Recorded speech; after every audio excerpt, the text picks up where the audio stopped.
जय हिंद दोस्तों, आप सभी का एफडी क्लासेस में स्वागत है।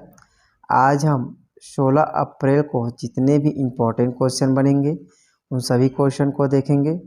यदि आपको किसी भी क्वेश्चन में किसी भी प्रकार का डाउट हो तो कमेंट जरूर कर दिया करें। यदि आप हमारे वीडियो में नए हो तो चैनल को सब्सक्राइब, लाइक और शेयर जरूर करें। साथ ही बेल आइकन को प्रेस करें जिससे कि आपको नोटिफिकेशन मिलती रहे।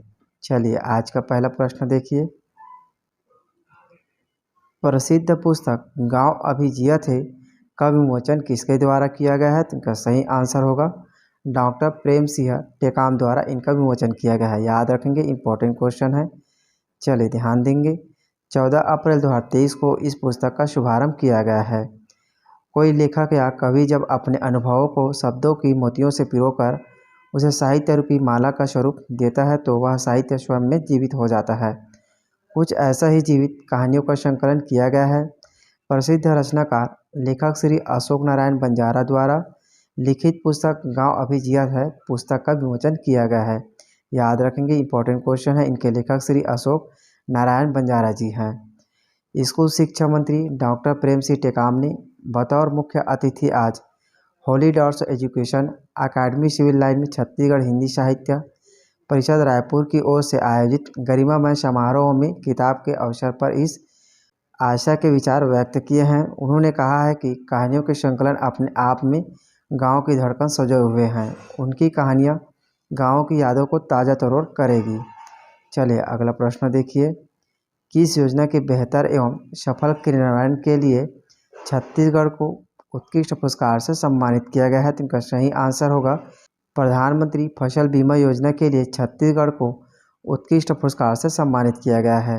याद रखेंगे, छत्तीसगढ़ में प्रधानमंत्री फसल बीमा योजना के बेहतर एवं सफल क्रियान्वयन के लिए भारत सरकार के कृषि एवं कृषक कल्याण विभाग द्वारा छत्तीसगढ़ को उत्कृष्ट पुरस्कार से सम्मानित किया गया है।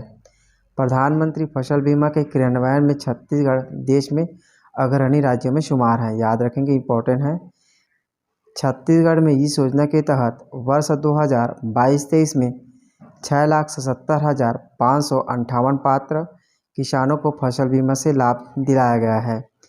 किसानों को बीमा राशि के रूप में 192.41 करोड़ रुपए की सहायता राशि दी गई है। याद रखेंगे क्योंकि यह अंतर्राष्ट्रीय लेवल का क्वेश्चन है। चलिए अगला प्रश्न देखिए।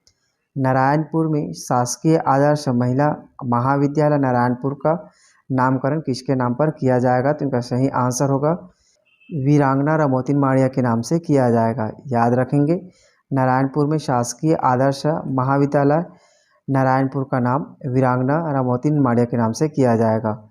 चलिए ध्यान देंगे। मुख्यमंत्री भूपेश बघेल द्वारा जगदलपुर में निम्नलिखित घोषणाएं की हैं जिसमें नारायणपुर में शासकीय आदर्श महिला महाविद्यालय नारायणपुर का नामकरण वीरांगना रमोतिन माड़िया शासकीय आदर्श महाविद्यालय नारायणपुर के नाम से किया गया है। नारायणपुर में महाविद्यालय एवं अनुसंधान केंद्र केरलापाल का नामकरण घोटुल के संस्थापक देव लिंगो मुद्याल कृषि महाविद्यालय एवं अनुसंधान केंद्र केरलापाल नारायणपुर के नाम से किया जाएगा। याद रखेंगे, जितने भी नाम परिवर्तन किए गए हैं उससे भी क्वेश्चन बनते हैं। इसमें सही जोड़ी से संबंधित क्वेश्चन बनाए जाते हैं। चलिए अगला प्रश्न देखिए। छत्तीसगढ़ में इंदिरा गांधी महिला सहकारी बैंक की स्थापना कहाँ की जाएगी? तो इनका सही आंसर होगा जगदलपुर में इंदिरा गांधी महिला सहकारी बैंक की स्थापना की जाएगी। याद रखेंगे, बस्तर संभाग मुख्यालय जगदलपुर में इंदिरा गांधी महिला सहकारी बैंक की स्थापना की जाएगी। दंतेवाड़ा शासकीय नवीन महाविद्यालय कटे कल्याण का नामकरण हिड़मा मांझी शासकीय महाविद्यालय कटे कल्याण के नाम से किया जाएगा। बीजापुर शासकीय नवीन महाविद्यालय भैरमगढ़ का नामकरण धुरवाराव माड़िया शासकीय महाविद्यालय भैरमगढ़ के नाम से किया जाएगा। चलिए अगला प्रश्न देखिए। छत्तीसगढ़ के किस जिले के 5 स्वास्थ्य संस्थानों को कायाकल्प पुरस्कार के लिए चयन किया गया है? तो इनका सही आंसर होगा कबीरधाम जिला के 5 स्वास्थ्य संस्थानों को कायाकल्प पुरस्कार के लिए चयनित किया गया है। इंपॉर्टेंट क्वेश्चन है। छत्तीसगढ़ के कबीरधाम जिले के 5 स्वास्थ्य संस्थानों को कायाकल्प योजना के तहत कायाकल्प पुरस्कार के लिए चयनित किया गया है। याद रखेंगे, इंपॉर्टेंट क्वेश्चन है। वर्ष 2022-23 में स्वास्थ्य सेवाओं के समीक्षा के विभिन्न मापदंडों में कबीरधाम जिला छत्तीसगढ़ राज्य में प्रथम स्थान हासिल किया है। मुख्यमंत्री श्री भूपेश बघेल 13 अप्रैल को उपलब्धियों के लिए कायाकल्प पुरस्कार से सम्मानित करेंगे। अस्पताल योजना 2022-23 के कायाकल्प स्वच्छ अंतर्गत जिला अस्पताल कबीरधाम, सामुदायिक स्वास्थ्य केंद्र पंडरिया, सहकारी प्राथमिक स्वास्थ्य केंद्र कबीरधाम, प्राथमिक स्वास्थ्य केंद्र इंदौरी तथा मड़मड़ा उप स्वास्थ्य केंद्र को चयन किया गया है। मुख्यमंत्री ने कायाकल्प योजना के अंतर्गत प्रदेश के 12 अस्पतालों को पुरस्कृत किया गया है। चलिए अगला प्रश्न देखिए। रायपुर नगर निगम ग्रीन ब्रांड जारी करने वाला देश का कितने नंबर का नगर निगम है? इनका सही आंसर होगा रायपुर नगर निगम देश का तीसरे नंबर का नगर निगम है जिसने ग्रीन ब्रांड जारी किया है। याद रखेंगे देश का तीसरे नंबर का है, इसलिए यह बहुत ही इम्पोर्टेंट है। चलिए इम्पोर्टेंट फैक्ट देखिए।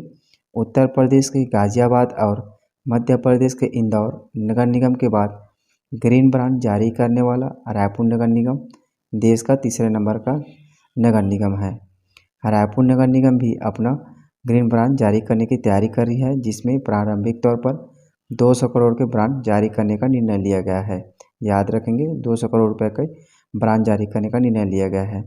ग्रीन ब्रांड ये ऐसे ब्रांड होते हैं जिनका उपयोग सरकार ऐसी वित्तीय परियोजनाओं में करती है जिसका पर्यावरण पर एक सकारात्मक असर पड़ता है। अगला प्रश्न देखिए।